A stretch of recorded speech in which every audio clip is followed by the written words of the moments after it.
Attention. What you're hearing is not a test. We've taken control of all broadcast satellite frequencies. Attention. What you're hearing is not a test. We've taken control of all broadcast satellite frequencies.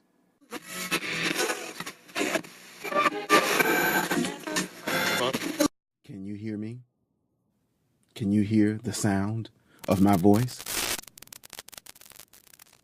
Many of you know me. I am Victory Unlimited. We are at war. If you picked up this frequency, downloaded this MP3, or gained access to this broadcast by any means, know that you are not listening to just an ordinary radio show. You are listening to the only show on earth that's on a mission to make you a better man today than you were yesterday. And since bettering yourself is a lifelong fight, welcome to the war. I'm the Commander-in-Chief of the Victory Unlimited Armed Services, an army of men on a mission to serve a cause greater than just ourselves, though it does always begin with us. Here, we help men achieve full spectrum dominance over every facet of their lives. And we do this to help them become better for women, for other people, but most importantly, for themselves. Victory Unlimited is a code name that I've chosen to instruct, inspire, and motivate people to adopt the mindset necessary to get up off their asses and do something worthwhile with their lives. And the way I get this done is by means of this show, the classified documents that I write, and the audio intel that I create. That's why we've launched this attack and took over this satellite network control center. Understand that this show is for intel purposes only. This show is not to be used as a substitute for professional help. If you're in need of professional help in any area of your life, then by all means, go get it. In time enough for the very next show, I'm going to need a couple of things. Number one, I'm going to need my own theme music to be broadcast at the beginning of every show, complete with the guy with the big voice announcing exactly what show this is. People need to know that this is a mission and not a small-time thing. Number two, I'm going to need for all the troops out there who gets value or benefit from this show to share that value and that benefit with other people by spreading the word that the Victory Unlimited show has begun. I've been called to go on this mission, to do this show, because there's a need for it. I look around me and I see what's going on. Men, good men, are out here losing at life. And they're losing every battle to attract, engage, and execute better dates and relationships with women. Some men know what to do, but just don't have the intestinal fortitude to do it, and others don't even have a clue. This show is targeted towards helping both of them. As a man, in order for you to get the most out of this show, you have to be willing to look at women, dating, and relationships in a whole new way, and you have to be willing to put to death foolish pride. Why? Because as much as men and women really want to get together, so many times there's a barrier, a blockade, a wall of confusion, selfishness, and inconsideration that comes up.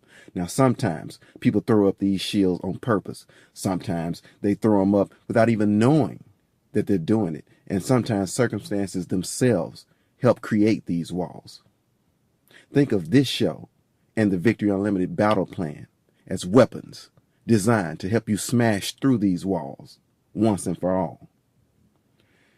But why does this happen in the first place? Why do these walls go up? Why is this intel even necessary for you to have? It's because everybody has an agenda. You, the women you meet, and even me. We all have an agenda. We all have missions. The way to be successful in dating and relationships is to find someone that's on the same mission as you. At the end of the day, men and women mostly want the same things. Companionship, to be respected, to be sexually desired, to be appreciated, to be loved without fear of our vulnerabilities being negatively exploited by the other person and then turned around and used against us. Well, this show is about bringing us together by declaring war on the things, all the things that keep us apart. Are you ready for this? Are you ready for this? I hope you're ready for this, because this is not a polite, politically correct show. This show can go from on your side to in your face without warning. Okay. I've just been forwarded an email, and the title of it is Graduation Day D-Day. And it reads, Yo, VU, my name is Pete. I'm 18, and I'm from South Carolina, USA. I'm writing you this letter because I'm disgusted. I graduated from high school earlier this year, and now I'm off at college. And I was just thinking about how things still ain't no better for me on the girl front. I don't really understand what's wrong. I'm not necessarily a cool guy, but I'm also not a nerd or a lame either. I'm just kind of shy around girls that I like, and I get all tensed up. I pretty much do the same things and go to a lot of the same places. I'm not really that big on being outgoing. I'd rather stay to myself mostly. So it's major for me to approach some chick. It can be nerve-wracking. The funny thing is, when I'm around girls that I don't like, girls I'm not that into or attracted to, then I seem to do a little better. I feel like I get a little cooler around them, like I'm more myself. But that does me no good, because I'm not trying to get with them. Even now, when I look back at my high school yearbook, I get disgusted or I get depressed. And in case you're wondering why I say that, it's because it took me my whole senior year to work up the nerve to ask out the girls I've been liking all along. I know you know what I'm talking about, Victory. The coolest, prettiest, finest girls from my graduating class. Well, what I did was try to start a conversation with most of them that I knew in passing, and ask them if they would sign my yearbook page or my hard copy yearbook the month before we graduated. Then, when graduation day finally came, I decided to pick that day to ask them for their numbers or ask them out, since it was the last day we were going to be together and all. I picked that day to surprise them, to let them know I wanted to date them. I was hoping that at least one or two out of all of them would be interested in me. But you know what?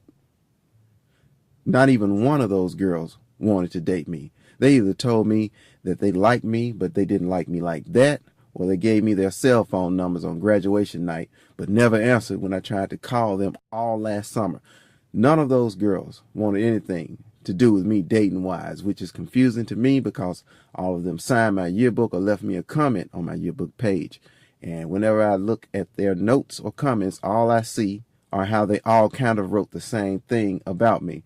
They all wrote something like, to Pete, a very intelligent guy, or sometimes they would say a very intellectual guy. You are a very nice, sweet guy. Don't ever change.